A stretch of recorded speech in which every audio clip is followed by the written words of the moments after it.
السلام علیکم۔ ملکی اور غیر ملکی تازہ ترین خبروں اور کرنٹ ایشوز سے باخبر رہنے کے لیے دیکھتے رہیں کے نیوز چینل انٹرنیشنل۔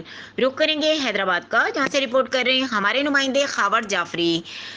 تھانہ پنیاری کی حدود میں ہونے والے واقعے کی FIR درج کر لی گئی ہے، جبکہ اس موقع پر ملوث ملزم کی گرفتاری کے لیے پولیس مختلف مقامات پر چھاپے مار رہی ہے۔ وہ جلد گرفتاری عمل میں آ جائے گی۔ موجودہ صورتحال کے مطابق تمام تر حالات کنٹرول میں آ چکے ہیں، کسی بھی شہری کو جانی و مالی نقصان نہیں پہنچا اور نہ ہی کہیں توڑ پھوڑ اور فائرنگ کے واقع پیش آئے، جبکہ اس واقعے کے بعد شرپسند عناصر کی جانب سے social media what's app groups میں انتشار پھیلانے کے لیے پرانی تصاویر اور ویڈیوز شہریوں کی جانی اور مالی نقصان کی خبروں کے ساتھ ساتھ شیئر کی جا رہی ہیں، جو سراسر غلط اور جھوٹی اور بے بنیاد ہیں۔ جبکہ اس وقت حالات پرامن ہے، شہر بھر میں کسی بھی مقام پر کسی بھی قسم کا احتجاجی دھرنا نہیں کیا جا رہا۔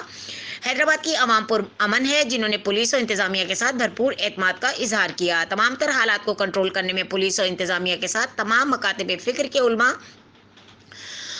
اپنا کردار اہم ادا کر رہے ہیں اور یہ ثابت کیا کہ حیدرآباد شہر امن کا شہر ہے۔ یہاں تمام مکاتب فکر مل کر اپنے مذہبی رسومات ادا کرتے ہیں۔ دنیا بھر میں بھائی چارے کا پیغام پولیس، انتظامیہ اور تمام مکاتب فکر کے علماء کرام کی جانب سے شہریوں سے ایک بار پھر اپیل کی جاتی ہے کہ وہ کسی قسم کی افواہ پر یقین نہ کریں اور شرپسند عناصر کی شر سے خود کو اور دوسروں کو بھی محفوظ رکھیں۔ مزید خبروں اور اپڈیٹ کے لیے دیکھتے رہیں کے نیوز چینل انٹرنیشنل۔